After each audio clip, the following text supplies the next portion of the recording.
Hello, PreCalc. This is Thursday night. This recording, it looks like it is.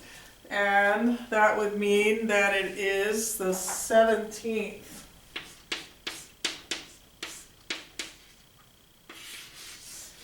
Alright, so we're watching this on a Thursday, and we are just going to do a problem. One measly little problem. Let's see if you can write it down.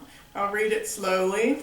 And after you write down the words, I want you to sketch what it means.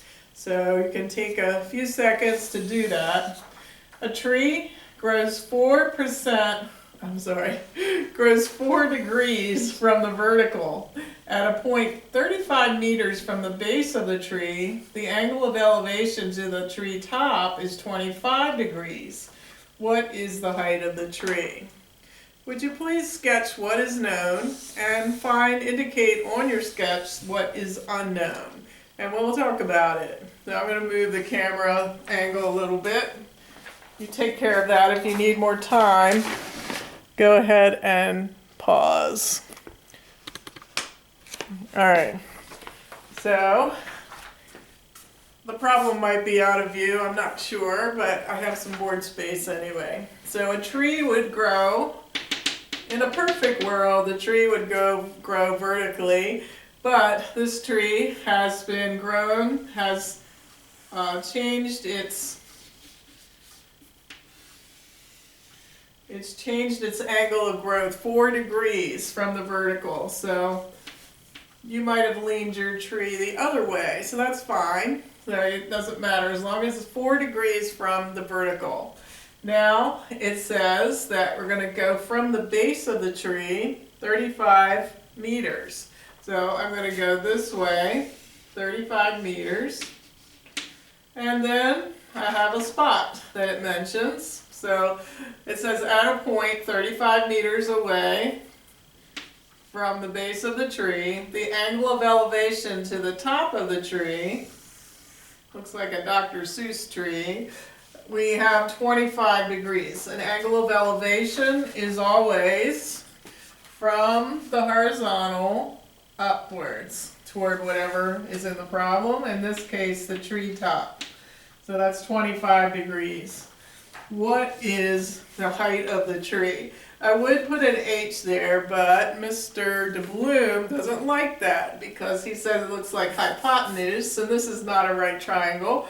So I'll just call it Y for height, and we'll see what the height of the tree is. Notice this is not a right triangle, and we have just been studying how to find parts of a triangle when we don't have a right triangle, and we did that with the law of sines. So to do that though, to use the law of sines,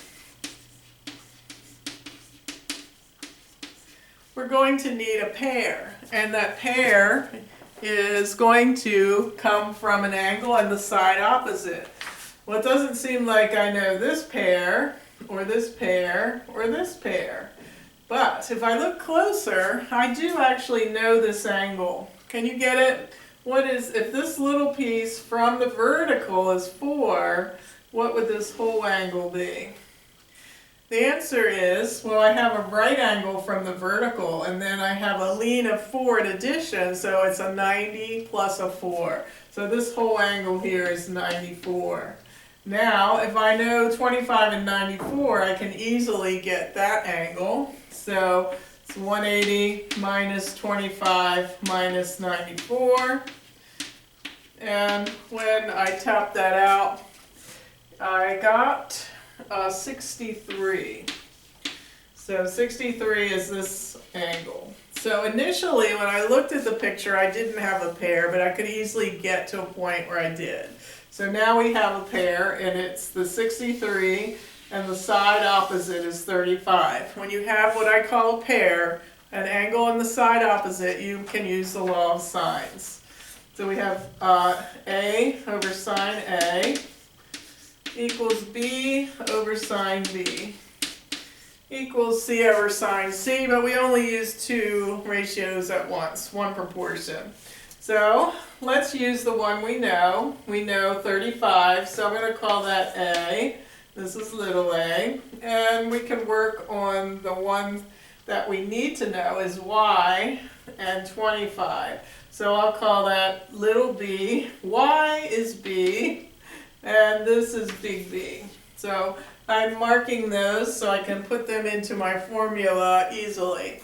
So A over sine of A is going to be 35 over sine of 63 equals B, which is what I'm looking for.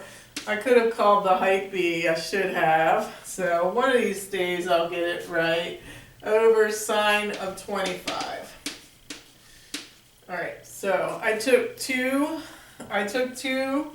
ratios from the law of sines, and I filled in the values from our example, including our height of our tree y. So now we are going to solve that for the unknown y, and I'm going to get sine of 25 over to the other side. Algebraically, I can just multiply both sides by sine of 25, and it pops over here and disappears from there. It's like a magic trick. Disappears, appears. Alright, multiply, tippy tap, sine of 25 over 35 over sine of 63. There's nothing more beautiful to my ears than the sound of the calculator's tippy tapping. So, tippy tap away, and over the miles I will hear it.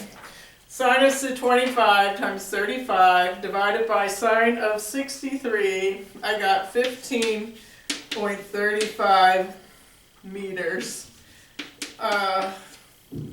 You have to check that answer for me. That is one honkin' tree, 15 meters. I'm envisioning that being like in the Amazon or something. So wipe the sweat off your brow because you're in the Amazon looking at a tree that's 15 meters high.